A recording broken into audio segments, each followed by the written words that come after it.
RMC, After Afrique. Nicolas Jamin. Salut à tous, bienvenue dans l'After Afrique, épisode exceptionnel car la CAN nous manque.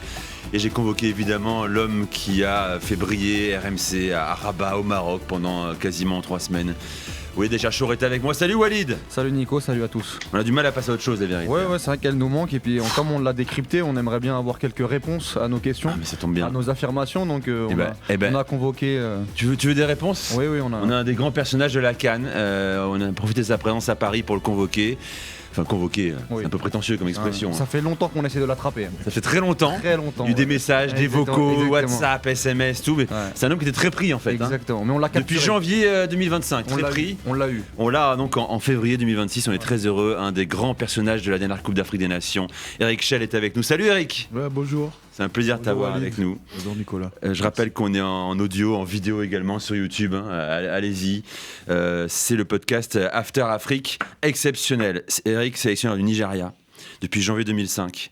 Demi-finaliste. Parce que 25. 2005, ça ferait beaucoup quand même. Fatigué. C'est pas encore le Ferguson. 25. C'est pas encore le Ferguson du Nigeria. Ouais, la plus grande longévité d'un sélectionneur, je pense. C'est pas le Oscar Tabarez du Nigeria, quoi. Pas Deschamps non plus, quoi. 25. On lui souhaite, on lui 26. Comment ça va depuis cette demi-finale perdue face au Maroc ? Pas perdue d'ailleurs.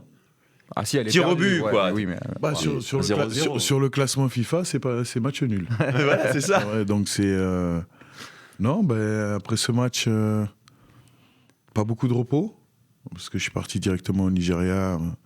On a analysé cette CAN là-bas au Nigeria avec la fédération, le board technique, etc. Et puis là maintenant, on discute avenir, on discute projet à court terme, à moyen terme et à long terme. Mais ton avenir, c'est réglé là. Moi, je me rappelle d'une journaliste nigériane à la fin, après demi-finale, qui te remercie en Mondovision. Tout le monde a salué la qualité du jeu nigérian, l'évolution tactique. On va en parler, bien sûr. Cette demi-finale, certes, tu n'étais pas en finale, mais quand même, quoi. Ta popularité, elle n'est plus la même qu'en janvier 2025 au Nigeria. En fait, moi, j'ai pas l'impression d'avoir changé. Toi, non, mais le regard sur toi. Peut-être, mais après, tu sais, quand tu es dans une Coupe d'Afrique comme ça, moi, j'étais concentré sur ce qui se passait autour de l'équipe, sur le jeu qu'on voulait proposer, sur la gestion du groupe. Et puis après, c'est vrai que ce qui se passait autour, c'était pas trop mon problème, et c'est toujours pas trop mon problème. Moi, c'est vrai que je suis dans une équipe nationale, c'est une très grande équipe nationale. Je suis très content d'être entraîneur.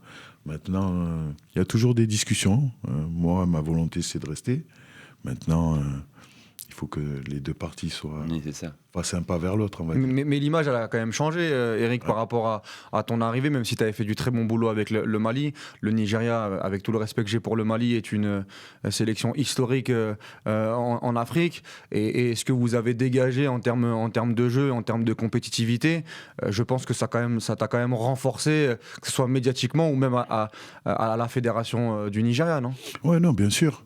Maintenant, médiatiquement, comme tu l'as bien dit en préambule, c'est vrai que je suis pas trop quelqu'un qui parle dans les médias, et c'est vrai que j'aime bien être loin, parce que j'ai un petit défaut, c'est que j'aime bien dire la vérité, ce que je ressens. Donc des fois, ça me joue des torts. Et donc c'est vrai que j'essaie de prendre un petit peu de recul par rapport à ça. Bon, c'est vrai que médiatiquement, ça a fait un coup de boost. Tiens, Eric Schell, il existe. Ouais, donc ça fait un moment que j'existe, ça fait un moment que je travaille, que j'essaie de peaufiner ma vision sur le football, d'essayer d'apporter quelque chose de nouveau. Je dis pas que je détiens la vérité, mais d'essayer d'apporter ce que je ressens, mon feeling, le football que j'aime bien, quand on a le ballon et quand on n'a pas le ballon. Donc j'essaie de mettre ça en place. Et là, sur cette CAN, c'est vrai que ça a marché. Mais il y avait avec le Mali, ça a bien marché aussi. Quart de finale, je précise. Quart de finale, CAN en Côte d'Ivoire, 2 ans avant avec le Mali. Qui s'était terminé dramatiquement à l'époque, dans des conditions, on en parlera peut-être après. C'est quoi le bilan que tu tires du Nigeria là sur cette compétition un peu à froid, avec le recul? Tu parlais de discussions avec la fédération à Lagos. Qu'est-ce qu'il en est sorti de positif et de moins positif? Déjà, moi, sur mon contrat, l'objectif qui était assigné, c'était les demi-finales. Donc, on va dire que l'objectif est rempli. Purement contractuel est rempli. Maintenant, je te cache pas qu'avec les joueurs, on voulait gagner cette Coupe d'Afrique. Donc, et moi aussi, je voulais la gagner. Je pense qu'on a été très bon sur le terrain et en dehors aussi en termes d'image, à part ce petit couac concernant les primes. Mais je pense que les joueurs et je pense que le public au Maroc a aimé voir jouer cette équipe. Il y avait une très bonne ambiance dans le groupe. Les entraînements c'était vraiment des entraînements de qualité. Non, on a pris beaucoup de plaisir. Maintenant, c'est vrai que sur cette demi-finale, et d'ailleurs j'en parle avant la demi-finale, parce que tu peux pas faire un match comme tu as fait contre l'Algérie en termes d'intensité, en termes de jeu, et réitérer le second match 48 heures après, un match de même facture. Donc moi j'avais tiré la sonnette d'alarme, et c'est pour ça, bon... On avait parlé de bluff à ce moment-là. Sur ta conférence de presse, ouais, tu dis on sera avant le fatigué, Maroc, on s'attend à subir, on va laisser le ballon. C'était pas le Nigeria. T'étais vraiment sincère à ce moment-là? Bah oui. Tu es toujours, je sais, mais... Qui de mieux que moi peut en parler, parce que je les vois au quotidien. Nous, après le match contre l'Algérie, on joue à Marrakech, on repart à Fès, et de Fès, on va à Rabat, et on joue 48 heures après. Donc nous, on n'avait pas une chambre cryothérapie avec nous pour la trimballer et récupérer. Donc c'est vrai que la récupération a été très difficile. Donc les Marocains restent à Rabat, ils ont fait leur compétition, ils avaient 24 heures de récupération en plus par rapport à vous. Tout à fait. Donc, mais c'était pas possible d'aller à Rabat directement, de Marrakech à Rabat? Ça, j'en sais rien. Ouais. J'en sais rien. Le tout, c'est ce qu'on a fait. On a fait Marrakech-Fès et Fès-Rabat. Donc bien sûr en avion, mais à ce niveau-là, c'est vraiment les petits détails. Et donc après, pas beaucoup de séances d'entraînement, hein, je veux dire 2, mais un petit décrassage le lendemain du match, et puis un entraînement de veille de match. Mais t'as senti les mecs vraiment fatigués? Ah oui. Un rôti, quoi. Oui. On l'a vu, on va parler du match après, la demi face au Maroc, hein, pour comprendre comment, pourquoi Osimhen n'a pas fait le match qu'il avait fait en quart de finale, ou sa canne en général. Pareil pour Lokman, Iwobi. Quand tu regardes le match, si tu regardes le match du Maroc, Accor est fatigué, il perd beaucoup de ballons. Victor, c'est compliqué parce qu'il faut personne ne le sait, mais Victor, il est venu à cette Coupe d'Afrique blessé. Et il a joué la Coupe d'Afrique blessé. Il avait une petite déchirure aux ischio-jambiers, donc il a fallu le gérer. Et puis Ademola Lookman, lui, finalement son début de saison en septembre, il n'a pas beaucoup joué non plus. Donc il est arrivé, il a donné sur cette phase de groupe, il a été très bon. Donc, exceptionnel. Très très bon. Et puis après en quart de finale, si tu regardes bien le match, physiquement, il est bon, mais il commence à flancher un peu. Et puis c'est vrai qu'on les a sentis très fatigués. T'as pas Wilfried Ndidi qui est le...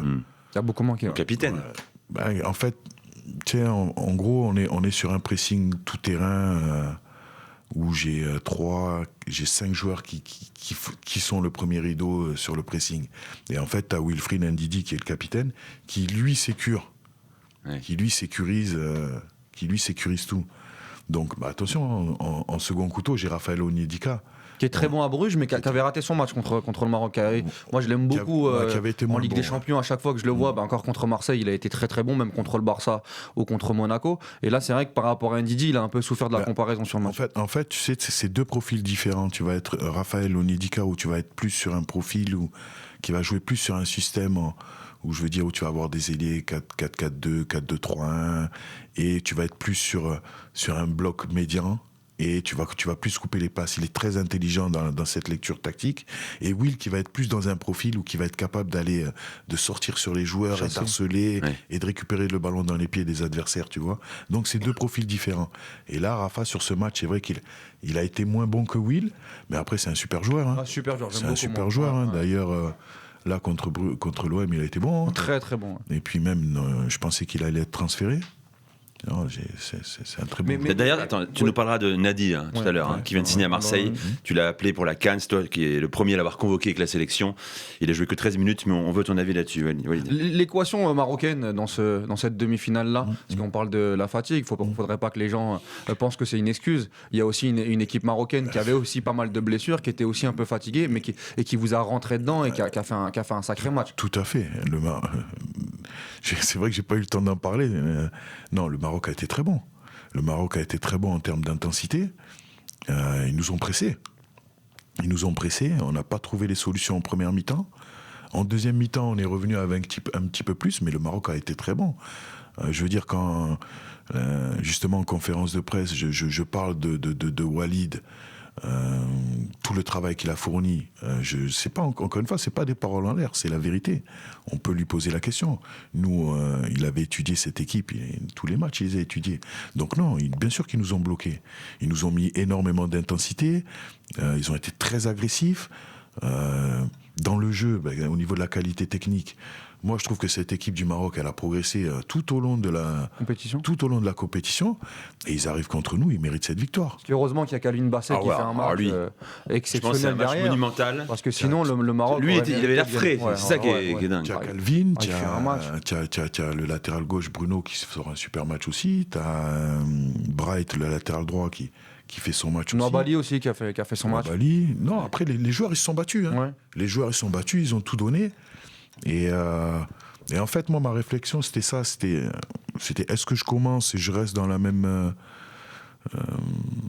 même plan de jeu, ou est-ce que j'essaye de changer et de les attendre. Mais j'étais pas convaincu que si je les attendais, j'allais pas en prendre 2 ou 3. Ouais. Parce que laisser la balle au Maroc dans un stade 85 000 spectateurs. D'ailleurs, c'était la folie. Hein. Ouais. C'était la folie. Moi, j'avais jamais vécu un match comme ça. C'était incroyable. C'était incroyable. Donc, j'étais pas persuadé qu'en laissant la balle, on n'allait pas plus souffrir.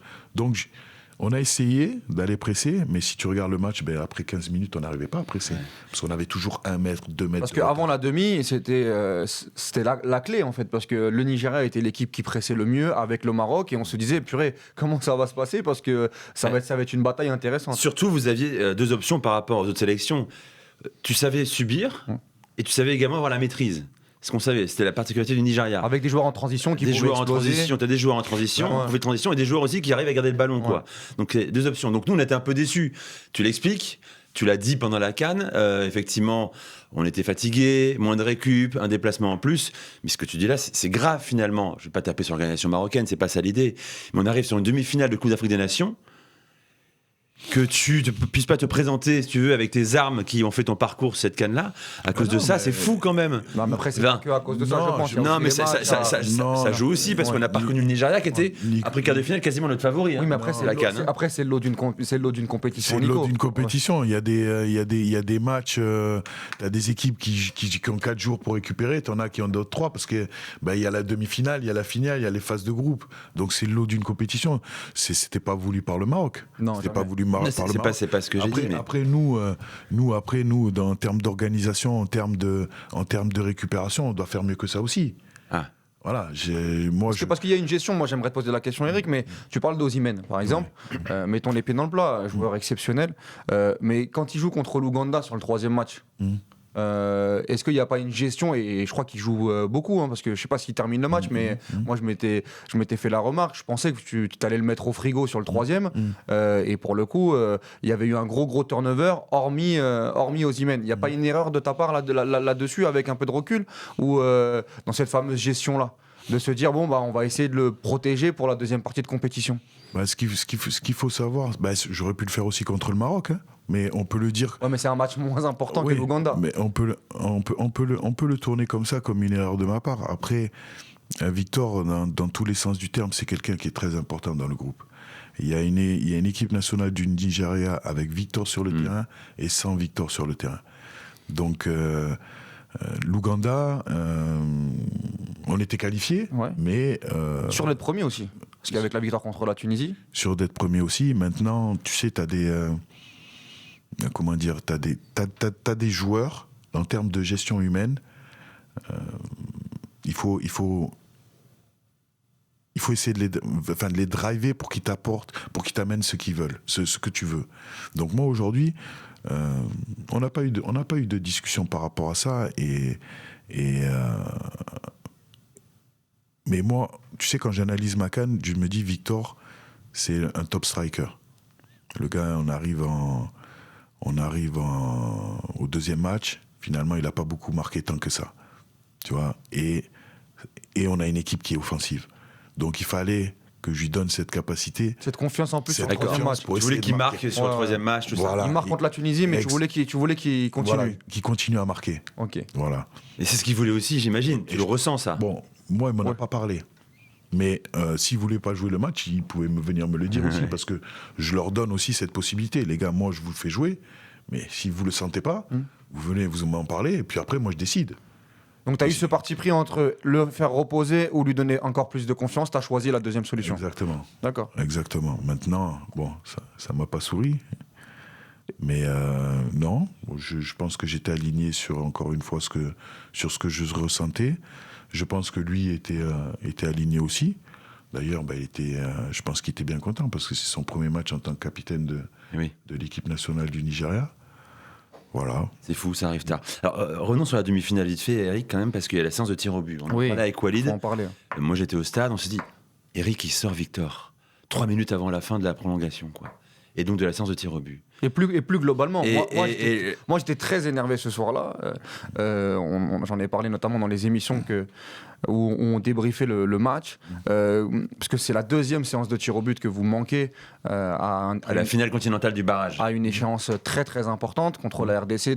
C'est dans des conditions différentes parce que Osimhen se blesse à la mi-temps, Lookman est sorti un peu plus tôt, mais c'est la deuxième séance de tir au but où on n'a pas ni Iwobi, ni Lookman et ni Osimhen qui tirent, alors que pour moi c'est les 3 meilleurs joueurs, en tout cas les 3 leaders techniques de ton équipe. Et expérimentés aussi. Expérimentés, Surtout. avec beaucoup d'expérience. Et moi j'ai essayé de regarder un petit peu, mais précédemment je vois très peu de sélections ou même de clubs où ça arrive, ça, où le numéro 9 qui est une superstar, Lookman qui est le meilleur joueur du tournoi avec Brahim Diaz à ce moment-là, et Iwobi qui a une qualité technique et qui nous a montré, qui était pour moi le meilleur milieu de terrain avec Baleba depuis le début de la compétition. Comment on l'explique ça? Est-ce que on peut avoir nos réponses? Bah déjà, il faut que tu saches que après chaque entraînement, on tirait des pénaltys. Donc chaque entraînement tout au long de la CAN. Et juste pour revenir sur quelque chose, moi je tape pas sur l'organisation du Maroc. Hein. Mais si je peux dire quelque chose, c'est qu'on a eu un tournoi, on a dû préparer en 7 jours. Donc physiquement... Ah oui, tu as eu une préparation très réduite. Il n'y a pas eu de préparation. Oui. Voilà. Bon bref, ça c'était la petite parenthèse. Donc on tire les... Ça, c'est à cause de la FIFA, entre guillemets, qui a réduit. Oui, hein. bien C'est sûr. pas le Maroc, pour le coup. C'est la Moi, loin de moi de dire c'est la faute de... Non, mais t'as le droit de le dire, c'est pas grave. hein. Mais, voilà, Même si là- Infantino nous regarde, on le sait, mais. Non, moi aujourd'hui, je pose les faits et après, Chacun se fera sa propre Voilà. Donc, on tire les pénaltys à chaque entraînement. Donc, chaque joueur tire pénalty. Donc, ça veut dire que moi, arrivé à un certain moment, j'ai des stats. J'ai des stats, qui c'est qui tire le mieux, qui c'est qui tire pas le mieux. Voilà. Sur le cas Victor, avant la séance de pénalty, si vous regardez le match, il vient me voir, il me dit, coach, ça va pas du tout, ma cheville, j'ai mal. Il dit, Victor, il y a les pénaltys. Non, coach, je peux pas. Ok. Ah voilà, il te le dit, d'accord. Donc ça, pas de souci. Donc, à 2 minutes de la fin, il se dit qu'il peut pas tirer le penalty. voilà. C'est ce qui se passe. Ok. C'est ce qui se passe. Donc, on sort. Maintenant, moi, j'ai mes statistiques. Donc, il y a la séance de pénalty. Ademola, il est dans le tireur. Le problème, c'est que le 5e tireur, il n'arrive pas. Donc il est 5e, Lookman. Il est 5e, donc. C'est ça. Voilà. Maintenant. Et Iwobi ne tire pas. Donc, il y a. Je devrais pas en parler, mais Non, mais on a les explications. Moi. Ouais, Non, mais c'est intéressant de savoir ça. T'as les explications. Ouais, parce qu'en fait, j'ai dit tout ce qui se passe dans le groupe reste dans le groupe. Bon, moi, j'en parle, mais Il y a prescription. ce qui se passe, c'est que t'as le choix. C'est soit tu nommes les gars qui veulent tirer, ou soit tu leur poses la question. Voilà. Et donc, tu en feras ton propre jugement. Toi, tu penses qu'il vaut mieux poser la question et t'as sûrement raison. Quoi. Ben, On force pas il y a un des- gars à aller tirer il y a des un tir au but sur une il y a des- demi-finale de Cannes au Il y a Maroc. des moments, Au il y a Maroc. des moments où tu peux forcer, où tu vas forcer, et puis il y a d'autres moments où tu vas pas forcer. Tu vois, regarde contre l'Égypte, bon, je dis les gars, c'est moi qui choisis aujourd'hui. Peut-être que Voilà, comme ça, j'en assumerai, Et il s'est les passé quoi contre conséquences. l'Égypte? L'Égypte, on est passé. D'accord. Ok. Bon, après, c'était pas le même match non plus. Hein. C'est pas la même tension, c'est vrai, pas la même pression, parce que c'est une 3e place et une demi-finale. Mais nous, en tout cas, de l'extérieur, moi, je ne comprends pas, et c'est mon avis, que des joueurs aussi forts, des joueurs aussi importants, des joueurs aussi expérimentés, qui veulent aller chercher une finale de Coupe d'Afrique des Nations et qui ont la détermination pour, qui ne vont pas, ou en tout cas même à la 5 mois. Assumer leur statut aussi sur un moment aussi important. Mais après encore une fois, il y a des explications que nous, on n'a pas. Et... En fait, regarde, c'est toujours pareil. Moi, j'en veux pas à Victor. Parce que si pour le coup, son remplaçant, c'est Kisé Onyoachu qui a marqué et qui est un spécialiste. Donc pour le coup, et même il faut le dire aussi sur Victor, Trostekong à la dernière Coupe d'Afrique des Nations tirait les pénaltys, qui était défenseur, et Osimhen lui laissait. Donc c'est pas un spécialiste. Mais pour moi, un attaquant, un numéro 9, un finisseur d'exception, j'arrive pas à comprendre comment sur 5 tireurs, surtout à 2 minutes de la fin, il y aille pas. Après, c'est peut-être que je peux te dire une chose, statistiquement, je fais rentrer Paul parce que justement c'est un tireur de pénalty. Et je vais te dire, le meilleur tireur de pénalty, c'est Samuel Chukwueze. Il l'a pas montré. Hein. Ouais, moi, statistiquement, sur les 150 pénaltys qu'il a tirés, il n'en a pas loupé un. Ah ouais, d'accord. À l'entraînement. Voilà, après, l'entraînement. Le match, c'est pas la même chose que... Mais bon... moi, encore une fois, je te dis les faits. Voilà, maintenant, moi, j'en veux pas Victor. Parce que regarde, si on avait pris l'inverse, je l'avais fait jouer, je l'avais laissé, il loupe son pénalty, on aurait dit Eric, mais le gars, il vient de te dire qu'il est blessé. C'est vrai aussi. Donc aujourd'hui, après, c'est toujours facile de dire, et moi le premier, de dire, ouais, il y a eu ci, il y a eu ça. Il dit, Victor, t'inquiète pas, j'en prends la responsabilité. Très bien. Voilà. Et finalement, je l'ai pris la responsabilité, puisque j'en ai pas parlé, j'en parle aujourd'hui. Et personne ne lui a reproché à Victor dans le vestiaire pourquoi de ne pas avoir assumé son statut sur la séance de tir au but? Non, de pas avoir été candidat. Je pense qu'il a pensé au groupe. Il avait mal. Ouais. Il voulait donner la chance au groupe de se qualifier. Je pense au contraire, il a respecté le groupe. Et toi, en tant que coach, au-delà de Victor ou de Iwobi ou de Lookman, comment tu gères cette déception de sortir sur 2 séances de tir au but, sur deux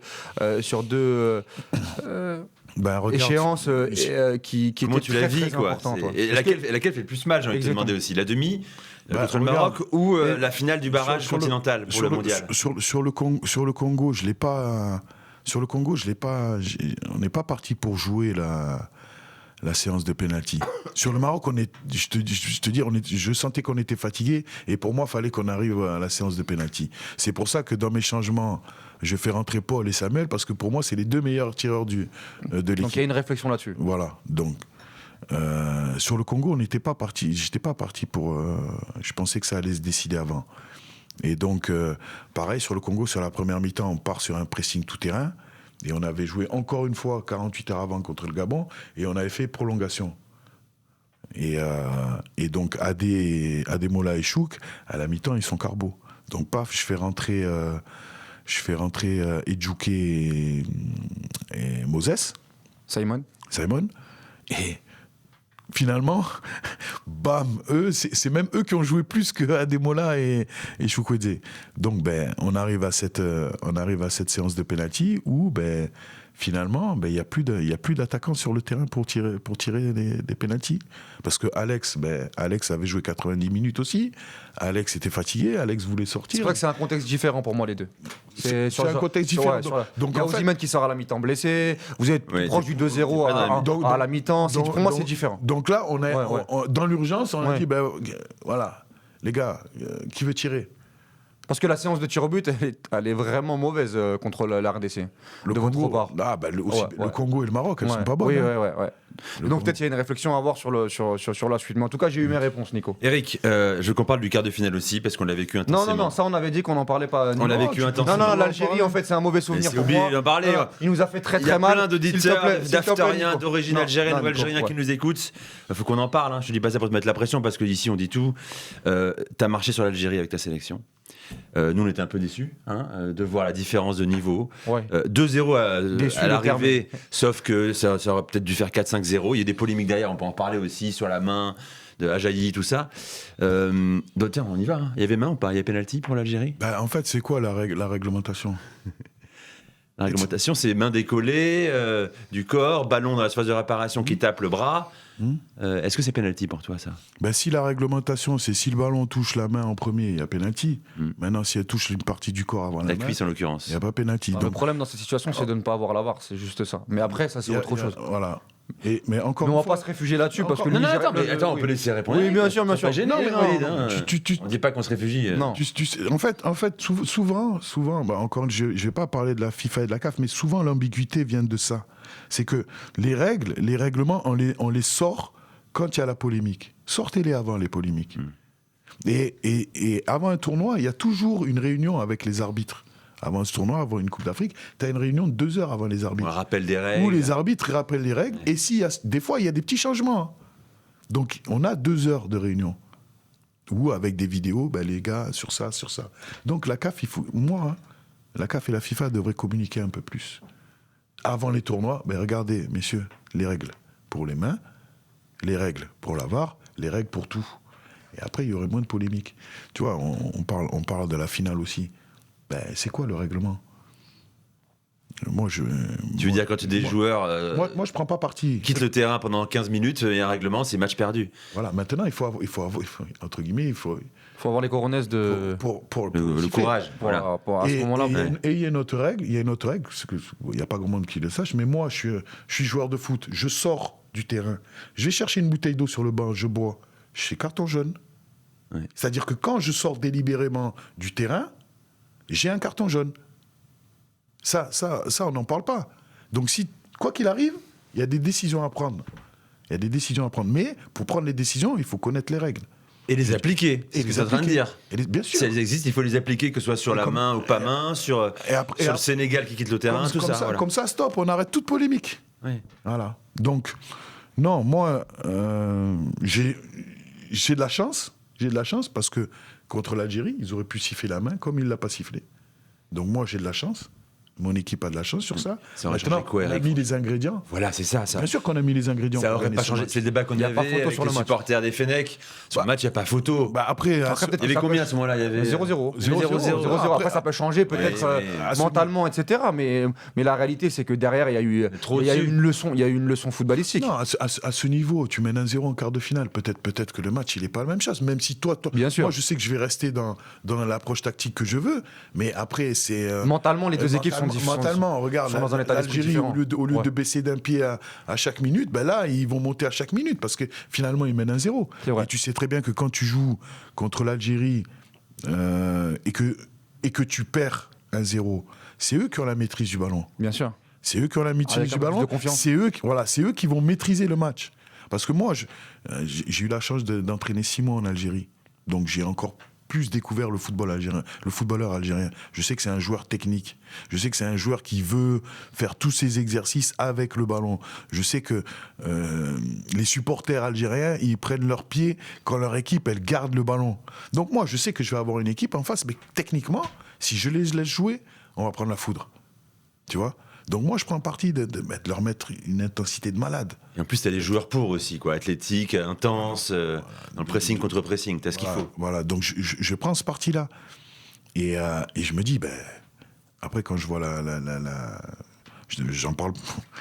Vous me faites parler. Hein, T'es venu pour ça. j'ai un bon client, en fait. Ouais, bah oui. On pourra En couper fait- si tu veux. Non, en fait, on pourra pas. la composition, pour moi, quand je vois la composition, je dis, c'est bon, on va encore plus mettre Ils sont morts. d'intensité. Dès que t'as vu la compo, tu t'es dit Par ils sont morts. exemple. Par exemple, qui ça Pour moi, s'il y a Bounedjah, c'est pas la même. D'accord. Parce que en ayant Bounedjah, c'est pour sortir d'un pressing, il y a pas 36 choses. Hein. C'est soit tu sors techniquement une touche, ou soit paf, tu mets un long ballon et tu as ton attaquant qui cale les ballons et qui fait remonter le bloc. Voilà. Donc moi, je vois pas Bounedjah, j'ai dit c'est bon, les gars, mettez encore plus de pression. Et est-ce que tu étais encore plus surpris de ne pas le voir à la mi-temps, à 0-0 ? Joker. Parce que nous, en fait, Joker. notamment en émission, j'ai trouvé ça Bon, après, il y a une dramatique comme Il est gestion entré de ne pas... à la 60e, je regardais Ouais. Bounedjah. Ah, parce que devant. c'est un miracle pour l'Algérie d'être à 0-0 à la mi-temps. T'as Akor Adams qui rate une occasion énorme, t'as des énormes situations du Nigeria, et même avec ce score-là à 0-0, il n'y a aucun changement de la part de l'Algérie avec Petkovic. C'est ça, moi, ça m'a mis hors de moi. Ouais, je pense que peut-être ils pensaient qu'on allait baisser de pied. Et puis moi, je me dis à la 60e. En général, la 60e, c'est entre la 60 et la 70e, c'est toujours là qu'on a notre pic, qu'on descend physiquement. Vous commencez à on est descendre. d'accord. Et puis finalement, dans ce match, non, on a... La première situation de la deuxième mi-temps, but. Voilà. Et puis, non, moi je me dis, peut-être il pense qu'on va baisser de pied, c'est peut-être pour ça qu'il ne change pas, parce que moi je m'attendais à la mi-temps qu'il change aussi. Puis finalement, il ne change pas. Il fait ses changements, 3 changements à l'heure de jeu. Hadj Moussa, Boulbina, Bounedja. Voilà, c'est ça. Donc il y avait Bounedja, et puis il y avait surtout, j'ai oublié son nom, il me sortit, qui vient de signer à l'OM. Abdelli qui joue qui pas. entre à la 81e. Ouais, mais qui joue pas d'entrée. Ah ouais. On pensait qu'à la place de Zéro. Toi, tu penses qu'Abdelli aurait posé plus de Pour sortir problèmes? les ballons, il aurait été plus intéressant. En fait, moi, c'est pas dans la sortie de ballon, c'était plus pour combat. je me disais qu'ils allaient dans le combat, Ouais. pour essayer de couper Lookman. Parce que nous, on avait quand même c'est pas une autoroute, mais si, cette Coupe d'Afrique, ça a été l'axe Ewobi Lookman. Oh là là, c'était très fort. Très fort. Tu vois, en plus, il a été très fort, Alex, dans ses passes là, Laser. en diagonale. Ah non, mais c'est un régal. Ouais. Pour trouver AD. Mais- Et c'est vrai que ça, cet axe, le Maroc l'a coupé et on n'a pas trouvé l'alternative pour essayer de contrer ça, tu vois. Et donc, je pensais qu'ils allaient mettre ce joueur. Moi, je m'attendais à ça comme sur cette équipe. Et puis, encore une fois, que ça m'a relâché un peu plus. Tactiquement, Sans on peut manquer parler de respect aux autres joueurs, hein. Bien sûr, on peut parler tactiquement un peu Ouais, de. c'était apporté une révolution. De Ça, on voulait en parler, quoi. sa révolution avec le Nigeria, parce que tu avais joué comme ça avec le Mali en 4-4 de Losange. Moi, à chaque fois que je parle avec un coach, on me dit que c'est le système le plus dur à adapter, qui est pas simple. Et toi, tu arrives à chaque fois à bien faire jouer tes équipes en Afrique. Il y a aussi ce débat, est-ce que tu peux bien jouer au foot en Afrique? Et tu montres le contraire. C'est quoi comment ça s'est passé? Parce qu'avec Pesero, c'était un espèce de 3-4-3, 3-5-2 sur la dernière Coupe d'Afrique des Nations. Ils ont été en finale, mais ça jouait pas très très bien. Franchement, devant le Nigeria, on prenait pas beaucoup de plaisir. Et de voir Lookman en 10, avec un milieu à 3 en losange, avec Akor Adams et Osimhen, c'est quoi ta réflexion là-dessus et pourquoi ça marche? Déjà, il faut que tu saches que moi, j'entraîne depuis 2014. Oui. 2014, et c'est le système que j'utilise depuis 2014. Donc, c'est-à-dire que ce système, je le connais par cœur. C'est-à-dire, je l'ai essayé et je continue à le faire évoluer, aussi bien quand on a le ballon que pas le ballon. Tu vois, donc, au départ, c'était en fait, l'histoire, elle part comme ça. Je voulais jouer. Mon premier match, je veux le jouer en 4-4-2, et je mets 2 milieux de terrain. Et dans les 2 milieux de terrain, il y en a un qui est plus à vocation offensive. Et dans l'animation, je vois que c'était contre Dunkerque, hein, je m'en souviens encore. Et je vois dans l'animation que le gars là, finalement, il n'a pas joué comme un 6, il a joué comme un numéro 10. Et donc après, j'ai travaillé sur des circuits préférentiels. Parce que j'ai eu la chance d'avoir beaucoup d'entraîneurs de haut niveau. Guy David, qui lui me parlait toujours de la passe en diagonale. Et même, il voulait qu'on conduise le ballon en diagonale. Donc, j'avais toujours cette diagonale dans la tête. J'ai eu Antoine par rapport Camboire, ouais. Camboire par rapport à l'agressivité. Tu l'as eu à Valenciennes? Je l'ai eu à Valenciennes. Et j'ai eu Daniel Leclerc. Daniel Leclerc, c'était par rapport à la projection rapide. Donc, j'ai essayé de mixer tout ça. Et j'ai créé ma propre vision. Attention, hein, ce n'est que ma vision. Je ne prétends pas être au-dessus des autres ou en dessous. J'arrive à ma vision et j'essaie de travailler et j'essaie de faire évoluer mon système par rapport à mon expérience. Donc chaque année, j'apporte quelque chose de nouveau dans ce système. Mais encore une fois, ce n'est que ma vision. Mais je respecte aussi la vision des entraîneurs qui veulent défendre. Parce que fait Pesero aussi avant toi. Tout à fait. Moi, Mourinho, il a gagné. Pep, il a gagné. Eric Schell, peut-être, si Dieu le veut, il gagnera un jour ou il gagnera pas. Moi, j'ai ma vision et j'essaie d'avancer comme ça. Et donc, en fait, je travaille beaucoup sur ça. Donc, et sur le plan défensif, tu sais, tu es en 4-4 de losange, tu joues avec 4 milieux de terrain. Tu sais que ta première relance, elle est sur les latéraux, tes adversaires. Donc, il fallait trouver, il fallait réfléchir à quelque chose. C'est soit je joue un bloc bas et je laisse les latéraux recevoir la balle et faire ce qu'ils veulent, ou soit je partais sur un pressing tout-terrain. Donc moi, je suis parti sur un pressing tout-terrain et j'ai fait évoluer tout ça et je continue à faire évoluer. Et quand on avait la balle, en fait, finalement, c'est un système qui te permet d'être réaliste dans le projet de jeu. C'est-à-dire, quand tu vas récupérer le ballon haut, tu vas pouvoir te projeter très rapidement pour finir. Quand tu vas pour récupérer le ballon bas, suivant la passe, l'orientation de ta première passe à la récup, ben soit tu vas être sur une attaque rapide, soit tu vas être sur une phase où tu vas conserver le ballon. Et si tu as des bons joueurs au milieu de terrain qui ont envie de jouer, ben, tu as 4 joueurs au milieu de terrain et souvent tu joues contre des 4-4-2 ou des 4-3-3 et tu as toujours un surnombre. Donc ça veut dire que la possession, tu l'as. Voilà. Puis après, il suffit juste d'avoir des joueurs qui ont envie de jouer. Et sur la question, pouvoir bien jouer en Afrique, tu montres que c'est possible? Ben, bien sûr que c'est possible parce Mais qu'aujourd'hui... toi, ça a une Tu importance. l'as fait avec le Mali aussi. Ouais, parce qu'avec le Mali, pour resituer à ceux qui nous écoutent, on a vu le Mali de Tom Saint-Fiet, qu'on peut respecter. Hein, il a Qui a d'ailleurs fait l'After Afrique, on le remercie. il a fait quart de finale, mais moi, j'ai pas du tout aimé sa vision du foot sur cette Coupe d'Afrique des Nations. La tienne, où tu fais quart de finale, t'es quand même à 2 doigts d'aller en demi. Il se passe des trucs quand même paranormaux. Faut le dire, hein, t'es en supériorité T'es à numérique. 11 contre 10, tu rates un penalty. Enfin, Il y a l'image, hein. Bien sûr. La fameuse photo. Voilà, on en parlera après peut-être avec la bouteille. Hein, avec la bouteille d'eau. L'eau qui tombe de ton visage, c'est des plus belles images du foot africain de Cannes. Mais vous sortez le Burkina Faso en 8e de finale, vous faites un super premier tour. Et là, on voit avec le Nigeria la même chose. Donc on a des équipes avec Eric Schell, sans Eric Schell. Est-ce que ça a une véritable importance pour toi de laisser cette empreinte de plaisir, de beau? Exactement. C'est... tu vois, j'ai voulu faire ce métier parce que j'ai connu des entraîneurs, des bons, d'autres un petit peu moins bons, où ça s'est pas bien passé. Peut-être parce que j'étais pas bon aussi. Mais j'ai voulu devenir entraîneur pour pas ce que faisaient les autres entraîneurs. Tu vois, même en termes de management. Voilà, je voulais vraiment apporter ma vision. Et s'il y a un entraîneur que moi je suis fan, c'est Bielsa. Ok. Voilà, Bielsa. Et je dois te dire que moi, j'ai adoré aussi la Hollande avec Cruyff. Ah bah oui. Donc en fait, moi, ma vision du foot, et quand je jouais, moi, j'aime quand le football est spectaculaire. Voilà, j'aime quand il se passe des choses sur le terrain. Voilà, j'aime qu'on attaque. Mais si tu regardes ce système, il faut accepter d'être dans le déséquilibre aussi. Et souvent, les gens disaient qu'on n'aime pas défendre. Non, c'est que finalement, quand le ballon est d'un côté, j'ai tout mon bloc qui est du même côté. Donc ça fait qu'on libère un côté. Et si en face, tu as une équipe un peu technique, il faut avoir la capacité et d'accepter que tu es en difficulté. Mais à la récupération du ballon, encore, quand tu récupères le ballon très bas, tu peux vite te projeter vers l'avant. Ouais, c'est ça. Parce que finalement, tu as un 10 et 2 attaquants et tu peux être très dangereux. Donc moi, en fait, j'aime ça. J'aime quand il y a des courses, j'aime quand il y a du rythme, j'aime quand il y a de l'intensité, j'aime quand il y a des buts, j'aime quand il y a des frappes. Donc finalement, j'essaie tout simplement de faire ce que j'aime. Et tes joueurs, ils ont adhéré tout de suite? Tu leur as expliqué direct? Pesero, ce qu'il a fait, c'est pas mon football. Voilà ce qu'on va faire. Non, en fait, non, moi j'ai dit, vous allez jouer comme ça, c'est tout. Non, en fait, les joueurs, quand vous apportez quelque chose de nouveau aux joueurs, ils sont toujours un petit peu réticents. Réticents, parce qu'ils ont leur habitude. Hein. Ils ont leur habitude. Et moi, en fait, la première chose que j'ai dit avant de parler du projet de jeu, je dis, les gars, il va falloir courir. Voilà, c'est la première chose. Les gars, il faut courir. C'est-à-dire, quand on a la balle, et surtout quand on n'a pas le ballon, il faut courir.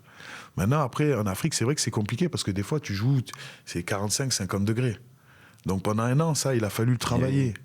Et puis finalement, tu arrives au Maroc, la température, elle est un peu moins fraîche, les terrains sont de très bonne qualité. Et finalement, les joueurs, ah ouais, mais non, mais Eric, ouais, t'as raison.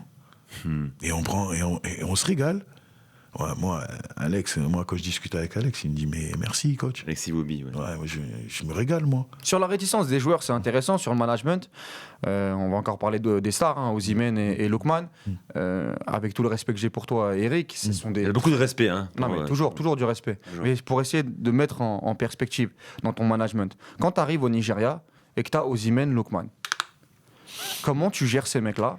Comment se passe le management? Il faut aussi mettre les pieds dans le plat. Il y a eu pas mal de rumeurs ou d'informations comme quoi Osimhen avait... mais ça, on veut des réponses aussi. On veut des réponses là-dessus. Apparemment, il a menacé de faire grève, de ne pas jouer un match. Il a lancé son accréditation. Après le Mozambique. Après le Mozambique. Il s'est embrouillé avec Lookman sur le terrain pour resituer tout ça. Il y avait eu des histoires avec Lookman sur le terrain. Comment toi tu gères? Comment toi tu diffuses ce management? Est-ce que c'est vrai?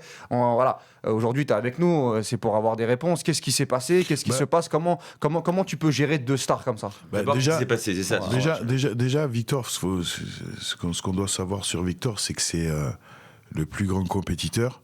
Et la chance que j'ai, c'est qu'en fait, on se ressemble. C'est que, Moi, j'adore ce mec parce que quand il a quelque chose à dire, il le dit. Alors, des fois, oui, il faut y mettre la forme. Et moi, j'ai ce petit défaut aussi. C'est je dis les choses, je dis ce qui sort, mais je préfère que ce soit... Et Victor, il est un peu comme ça. Et en fait, sur ce qui se passe sur le terrain, ils ont une discussion parce que Victor, en fait, il dit tout simplement, ouais, il faut qu'on arrête de jouer devant les buts. Parce que là, sur ce match-là, on a énormément d'occasions. Et lui, ce qu'il veut, c'est qu'on soit plus tueur. Donc, ils ont un petit accrochage. C'est un petit accrochage qu'il faut gérer. Donc, bien sûr, il rentre à la fin du match, il est un petit peu énervé. Non, il faut tout simplement discuter. Et comme c'est un très bon mec, et qui est très généreux, et qui est très vrai, il a besoin du temps pour redescendre. Et puis, une fois qu'il est redescendu, il est le Victor qu'il a toujours été. Il y a des questions qui ne jouent pas le quart contre l'Algérie? Jamais. Regarde, il y a l'altercation. Enfin, l'altercation, c'est pas une altercation. C'est moi. Oui, c'est une embrouille parce que. Moi, je me souviens quand je jouais à Lens, j'avais Rougneux dans les buts derrière moi. Il y avait dans Rougneux.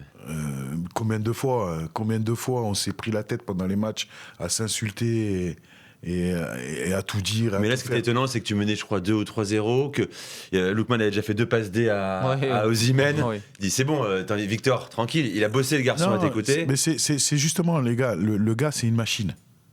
C'est une machine. Je veux dire, à chaque entraînement, s'il n'a pas son spécifique attaquant, s'il ne marque pas ses buts après chaque entraînement, il faut faire la bagarre, il n'est pas content.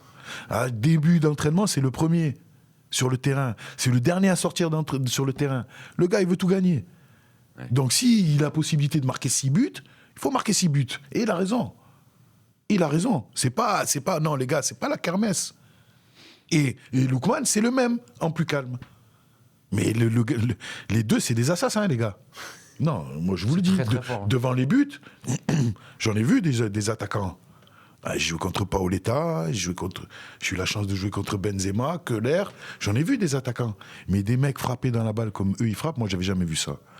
Des mecs, c'est des 9 sur 10 en spécifique, c'est des 9 sur 10, pied droit, pied gauche. Et les mecs, ils veulent marquer.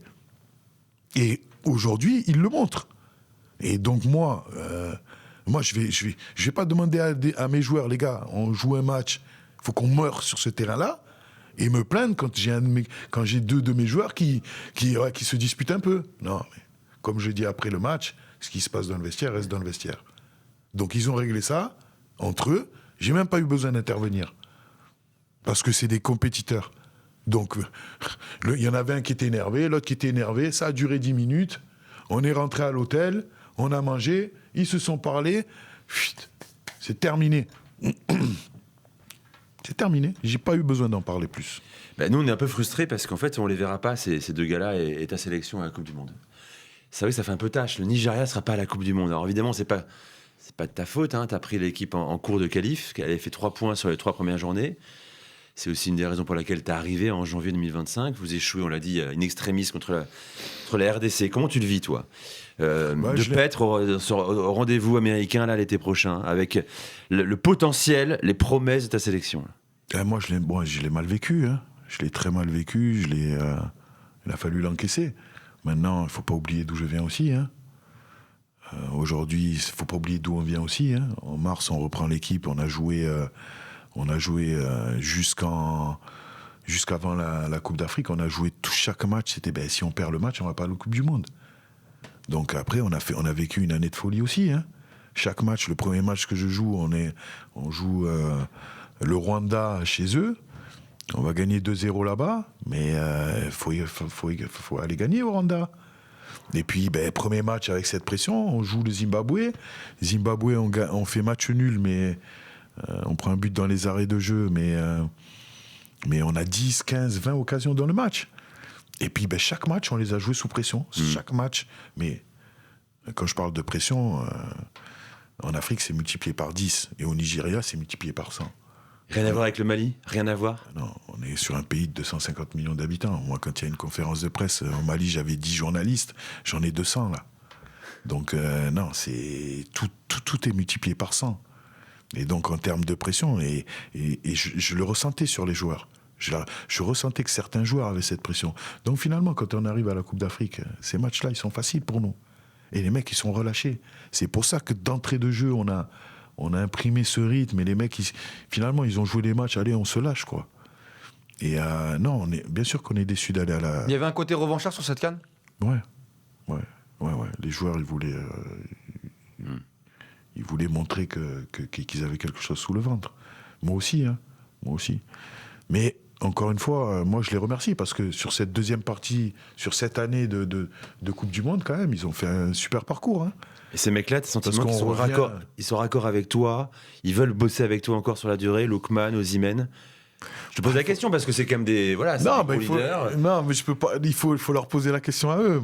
Quand on le reçoit demain, Non, mais Victor. ça s'est fini comment à la fin? T'as forcément parlé avec Victor à la fin de la CAN. C'est pas. On t'a senti très ému au micro de Nasreddine Nasri, notamment. Exactement. À la même fin en de la conférence CAN. de presse. T'as été très touchant, même en conférence de presse. J'étais vraiment déçu. J'étais vraiment déçu pour mes joueurs, hein, parce que on n'a pas eu de préparation, mais le peu de jours qu'on a eu, je les ai tués. Voilà, je les ai tués. On a fait 2 ou 3 jours, 2 entraînements. 3 jours avant le début de la... Je les ai tués. On avait construit quelque chose avec le groupe, là, où les mecs, ils étaient dans le truc pour aller au bout. Voilà, il n'y avait rien qui existait autour. Voilà, on était vraiment entre nous. Et puis les mecs, ils s'étaient conditionnés pour y aller. J'avais réussi à leur faire rentrer dans la tête que chaque match, il fallait qu'ils meurent sur le terrain. Donc, chaque entraînement, il y avait une intensité max à chaque entraînement. Non, ça a été un régal. Je pensais qu'au Mali, j'avais atteint ce niveau d'intensité à chaque entraînement, à chaque match. Et puis là, paf, on a upgradé encore. Et franchement, je me suis régalé. Et je dois te dire que j'étais vraiment déçu pour eux. Et avant ce match contre l'Égypte, putain, vous me faites trop parler, vous. J'ai une discussion avec Victor sur le terrain. Et justement, je lui dis, écoute, Victor, moi, je sais pas. Hein, voilà, il faut absolument qu'on gagne cette 3e place. Et lui, il était blessé. Il ne pouvait pas jouer cette 3e place. Donc, moi, j'essayais d'aller le voir. Victor, faut que tu joues. Tu vois, bon. Et puis, j'ai vu donc, ça allait pas du tout, quoi. Ça allait pas du tout. Donc, puis, on a une discussion. Je dis, écoute, moi, je suis fier quand même. Je suis fier de ce que tu as fait depuis que je suis arrivé à la tête de cette équipe et tout. Je voulais te remercier en tête à tête, tout ça.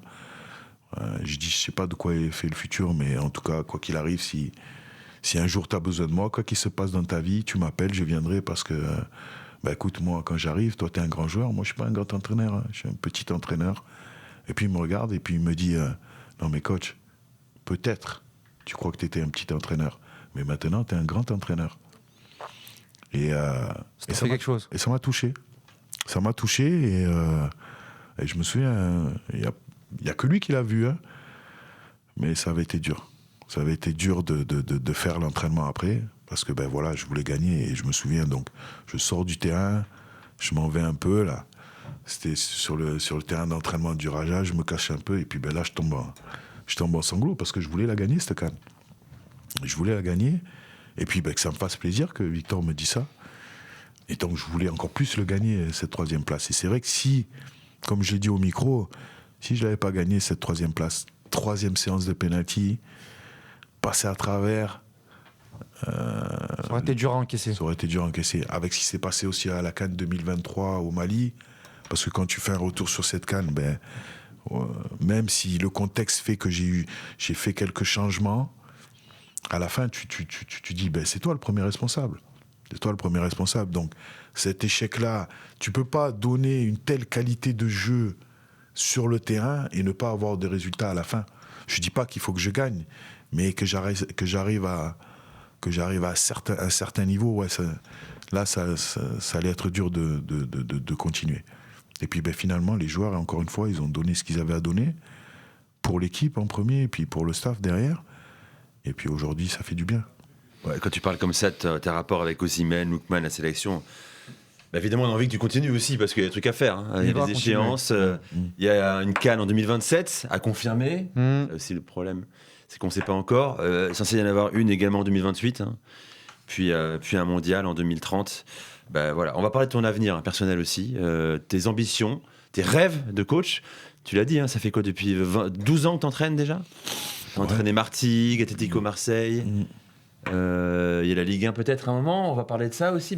On peut y aller là-dessus d'ailleurs. J'aimerais bien la Ligue 1. T'aimerais bien, j'imagine, mais le problème c'est que nous, on en a parlé pendant la CAN, on constate une chose, c'est que quand tu es français sélectionneur d'une équipe africaine, historiquement, c'est comme si tu avais un handicap en fait. Non, en fait. C'est comme si tu étais étiqueté, ok, il bosse avec des sélections là lointaines, Il y a un mépris. un pourri dans des conditions différentes. Il peut pas réussir chez nous, quoi. Les mecs qui ont essayé n'ont pas réussi. Écoute, moi je savais très bien qu'en partant sur le cursus, sur cette voie d'aller en Afrique, je savais très bien que j'allais me couper. Je parle pas que de la France, je parle de l'Europe en général. Que j'allais me couper parce que j'allais être étiqueté déjà. Entraîneur d'une sélection et bon après avec tout ce que ça comporte sur l'Afrique maintenant moi ce que je peux te dire une chose c'est que tu dois faire ce que font les entraîneurs de club en un temps très très très très court. Tu vois, moi des fois j'ai 2 jours pour préparer un match. Voilà, avant ça il a fallu que je sélectionne des joueurs, mais j'ai 2 jours pour préparer un match. Pour travailler c'est compliqué, donc j'ai appris à me focaliser sur la chose la plus importante dans le but d'obtenir un résultat. Et en fait, être sélectionneur, ça m'apprend à ça. J'ai un gros travail d'observation sur les joueurs, sur le suivi des joueurs. Je regarde énormément de matchs. Et puis après, j'ai pu, entre guillemets, enlever et partir directement à l'essentiel. Voilà. Maintenant, c'est que moi je veux que mon équipe elle joue au ballon. Donc c'est vrai qu'il faut que je travaille encore plus pour justement trouver le joueur au bon endroit et puis trouver les entraînements où qu'ils puissent le comprendre le plus vite possible. Après, c'est des choix. Les équipes en Europe, ils choisissent.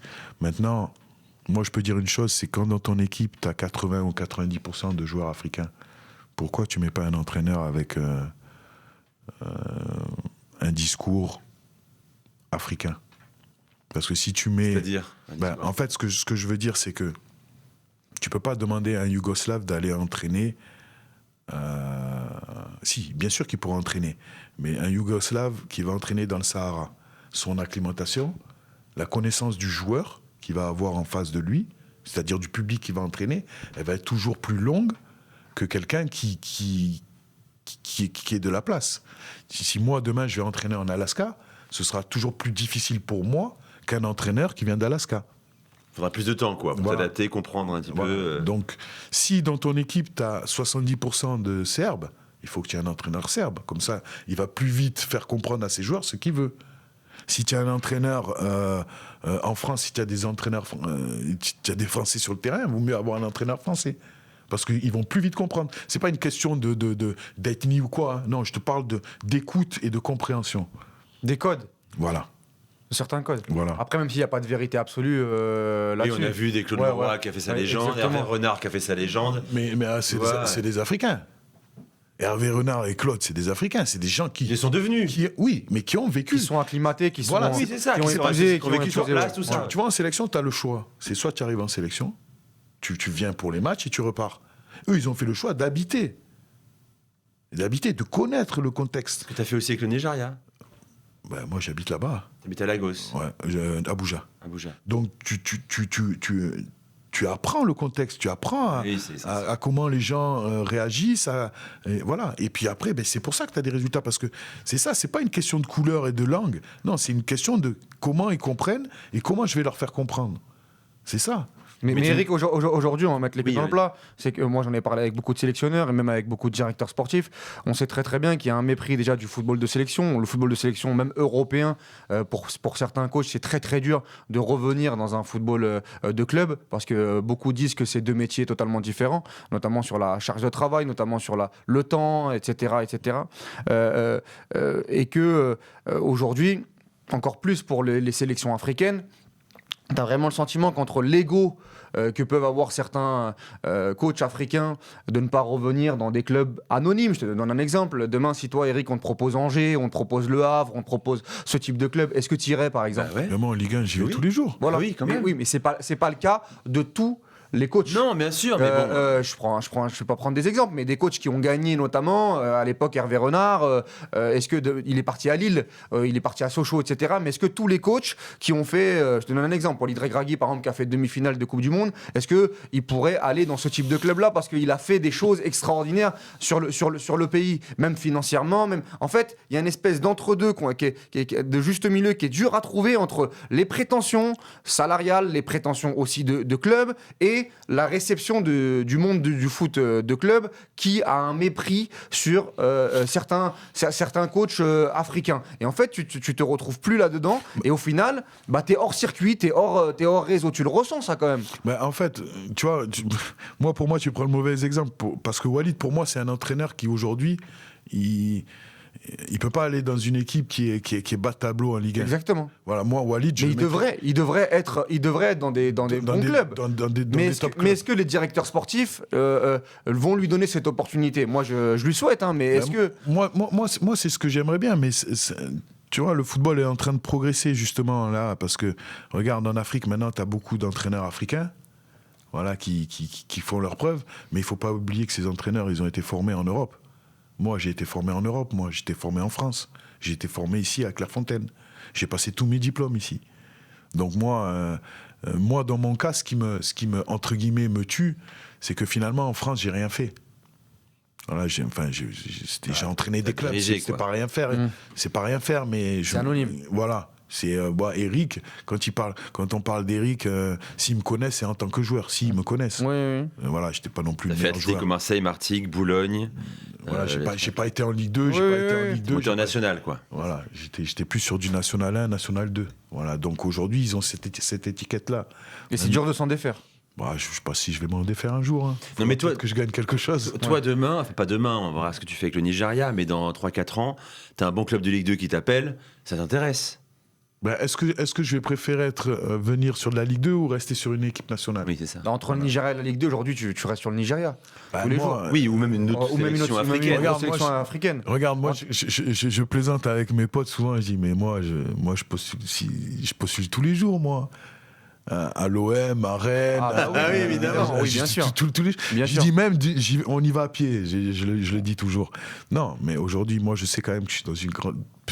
Oui, c'est ça en fait. Je suis dans une grande équipe nationale. Bien évidemment. C'est ça. Maintenant, si demain je dois partir de cette équipe nationale, si quelqu'un doit venir déjà me démarcher, c'est sûr qu'il faudra qu'il vienne avec des arguments. Maintenant, moi. Voilà, ça, parce que faut pas non plus dénigrer ce que vous faites, vous. Non, bien sûr. Parce que tu dis, à Rennes, j'y vais à pied.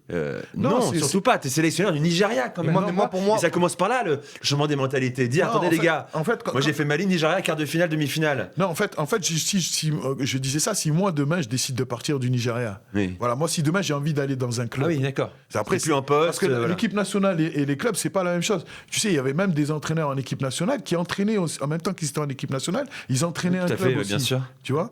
Donc non, moi je te dis, je suis en équipe nationale, je suis au Nigeria. C'est peut-être... c'est le top 3 sélections africaines. Mais dans le monde, pour moi, c'est dans le top 10. Je te parle en termes d'image, en termes de joueurs, de stars, tu vois, donc, de CV. Donc, non, moi après, je te dis, si demain je veux revenir dans un club, s'il faut aller en Ligue 1, mais moi j'y vais tous les jours en Ligue 1. Bon, après, je suis pas sûr qu'on me proposera de. Exactement. Ligue 1. C'est ça. Voilà. Ça qui est fou. Pour moi aujourd'hui, Eric Schell, tu aurais le FC Metz, Montpellier en Ligue 2 pour monter en Ligue 1. Pour moi, c'est ce type de mission-là. Par rapport, je dis pas par rapport à ta valeur, mais par rapport à la vision que j'ai des directeurs sportifs ou des présidents qui pourraient te solliciter. Quand tu parles de Rennes, par exemple, pour moi, il y a un mépris chez beaucoup de clubs où ces coachs-là sont hors circuit. Et comment tu l'expliques, toi, Eric? Comment tu l'expliques ça? Ou alors il faut un super agent, parce que ça aussi c'est une réalité. Aujourd'hui, si tu es bien avec on le voit, il y a des agents qui font des carrières. Le numéro de Moussa ou de Messa, on peut te filer. Si t'as Moussa Sissoko, t'as Messa Ndiaye, c'est différent. J'ai dit Rennes, mais c'est un mauvais exemple parce qu'ils ont pris quand même Habib. Oui, t'as raison, ils ont la chance à Habib. Mais tu vois, c'est intéressant parce que Habib et toi, ou Habib et Walid, c'est des circuits de carrière très différentes. C'est des projets de carrière différents.